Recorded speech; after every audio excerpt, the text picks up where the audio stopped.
కాళేశ్వరంపై కాంగ్రెస్ ఎందుకు చర్యలు తీసుకుంటలేదు? కాంగ్రెస్ బీఆర్ఎస్ పార్టీలో అవినీతిలో తోడుదొంగలు. ఢిల్లీ లిక్కర్ స్కామ్ లో ఈ విషయం స్పష్టమైంది.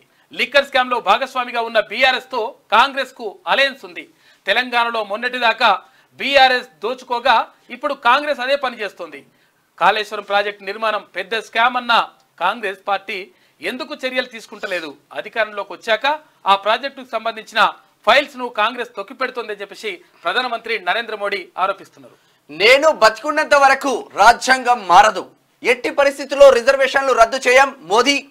మొదటి నుంచి రాజ్యాంగాన్ని కాంగ్రెస్ అవమానపరుస్తుంది, రిజర్వేషన్లపై ఉద్దేశపూర్వకంగానే దుష్ప్రచారం చేస్తున్నది. కావాలనే ఫేక్ వీడియో ఇది ఒక సీఎం చేయాల్సిన పని కాదు. కాళేశ్వరంపై కాంగ్రెస్ ఎందుకు చర్యలు తీసుకోవడం లేదు? తెలంగాణలో ఆర్ఆర్ ట్యాక్స్ వసూలు, ఆర్ఆర్ అంటే రేవంత్ రెడ్డి ట్యాక్స్ అంట, ఢిల్లీకి కప్పం కడుతున్నారని ప్రధాని కామెంట్. మెదక్ జిల్లా అల్లాదుర్గంలో బీజేపీ జనజాతర నిన్న. అయితే ఇక్కడ నిజంగా మనము అసలు విషయాలు మాట్లాడుకోవాలి పార్టీలకు అతీతంగా. విషయం ఏంటంటే కాళేశ్వరం పైన రాష్ట్ర ప్రభుత్వం ఎందుకు చర్యలు తీసుకుంటలేదు అంటున్నారు ప్రధానమంత్రి.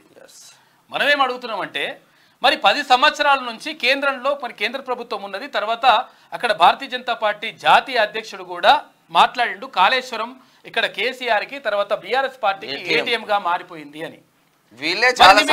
తర్వాత చాలా మంది నివేదికలు ఇచ్చిన తర్వాత, చాలా మంది వినతి పత్రాలు ఇచ్చిన తర్వాత, చాలా మంది దానికి సంబంధించినటువంటి ఆధారాలు ఇచ్చిన తర్వాత ఎందుకు మరి చర్యలు తీసుకోలేదని చెప్పేసి ప్రజలు అడుగుతా ఉన్నారు. కాబట్టి అక్కడ అంటే కొన్ని విషయాల్లో అంటే అది కావాలని చెప్పేసి కామెంట్ చేసినట్టుగా కాకుండా నిజంగా వాస్తవాలు మాట్లాడితే బాగుంటుందని చెప్పేసి ప్రజలు అంటున్నారు. తాను బతికున్నంత వరకు రాజ్యాంగాన్ని రక్షిస్తానని, ఎస్సీ ఎస్టీ ఓబీసీ రిజర్వేషన్ల కొనసాగుతాయని ప్రధానమంత్రి నరేంద్ర మోడీ అన్నారు. మొదటి నుంచి రాజ్యాంగాన్ని కాంగ్రెస్ అవమానపరుస్తుందని చెప్పారు.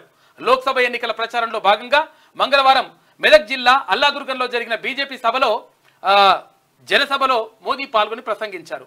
రాజ్యాంగంపై మాకున్న గౌరవాన్ని ఎవరూ శంకించాల్సిన పని లేదు. నేను బతికున్నంత వరకు రాజ్యాంగం మారదు. దేశవ్యాప్తంగా మాకు లభిస్తున్న ఆదరణ చూసి ఓర్వలేక కాంగ్రెస్ పార్టీ దిగజారుడు రాజకీయాలు చేస్తుందని వ్యాఖ్యానించారు.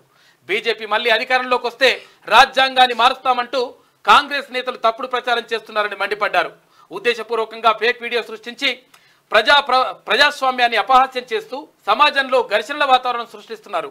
ఒక సీఎం చేయాల్సిన పనేనా ఇది అని తెలంగాణ సీఎం రేవంత్ రెడ్డిని ఉద్దేశించి మోడీ అన్నారు.